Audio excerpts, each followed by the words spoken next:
Matapos nga po itong pagkakaaresto sa dating Pangulong Duterte, kaliwat kanan po ngayon itong mga ipinakakalat na fake news, merong tungkol sa Korte Suprema, meron sa ICC, merong sa mga EJK victims.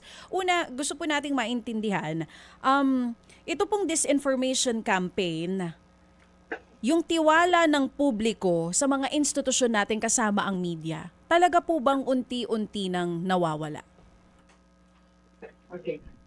That's an interesting analysis. Sa totoo lang po, pag nagpakalat ka ng disinformasyon sa ating information ecosystem, may mga maniniwala at meron ding hindi maniniwala. But the chances of this polluting our information ecosystem is great kasi hindi naman lahat ng uh, mga disinformasyon ay masasangga o ma-fact check ng ating fact checkers.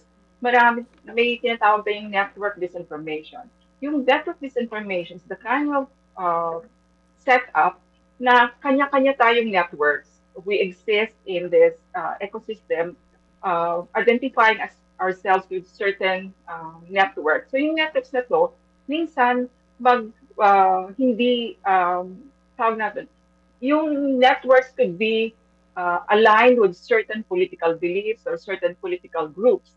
At saka there's a chance na hindi sila ma-check, hindi sila ma-verify uh, yung mga content na pinag-circulate nila sa isang network. In other words, if we exist in this kinds of networks, there might be a chance that this network would just be walled or insulated from being verified or fact checked by other networks of fact checkers or truth tellers.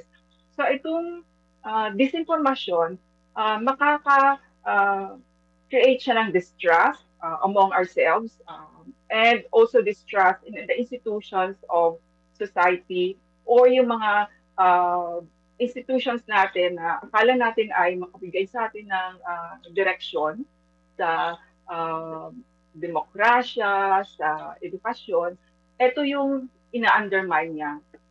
These are powerful institutions, but when they are attacked, they could also be sabi natin, ma-diminish yung kanilang trust or mawala ng trust yung mga tao sa kanila.